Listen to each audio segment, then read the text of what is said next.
Media. We're here on the Hopin platform just to have a quick run through to show you the expo area. So this is a dummy site that we set up within the platform. So I'm in reception. There's a stage area where things can be going on. There's sessions where panel discussions, a bit like lots of mini Zooms, breakout rooms can be happening. There's one-to-one networking. And then there's the expo area. Two things we've got here at the moment. So these are the booths. So you can have lots of these, up to 500 in fact. And people can search and then dive into different booths. So I'm going to show you this one first of all. This is set up as a video that any delegate can jump in here and the video will play for them. They can watch the video, and then when they finish that video, they can stop that, having seen your video.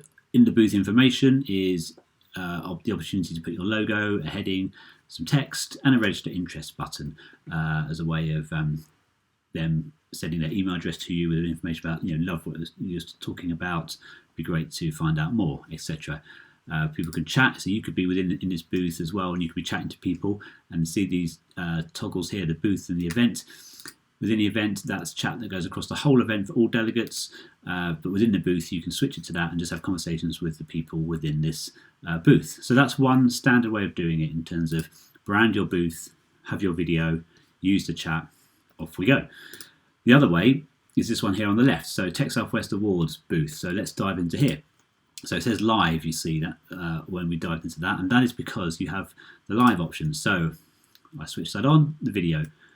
Anyone who comes in, just like the last one, you can play your video.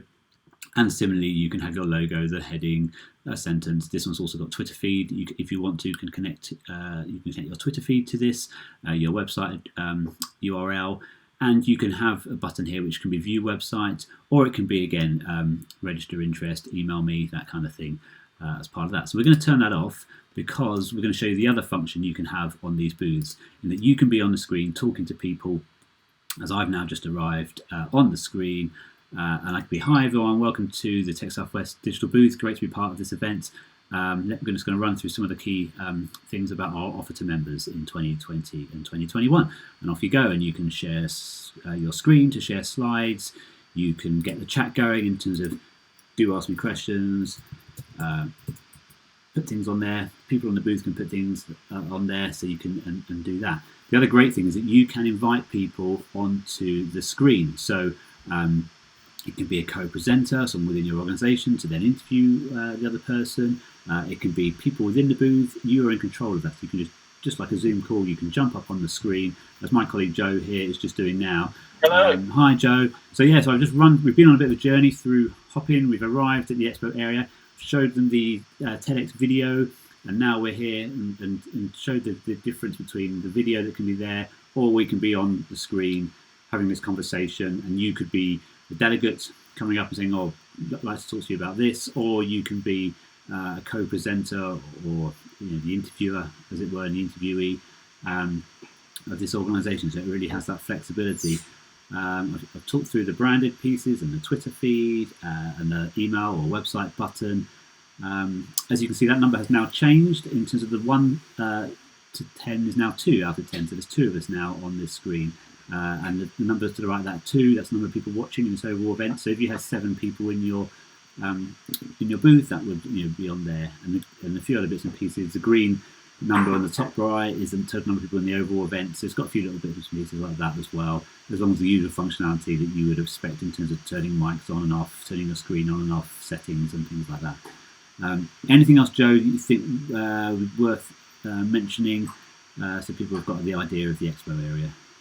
I think you've covered pretty much everything. Just to say, so before I popped up on screen, I was there just listening to you, and I could put questions in the chat, and then it was super easy for me just to press join the screen, and I popped up. You can have it so that Dan or the organizer of the booth has to give permission when people try and join, or they can just pop up at will, or you can have it where it's just Dan in the booth, and other people can write questions, and there's only one person on the screen. But so there's loads of different things you can do.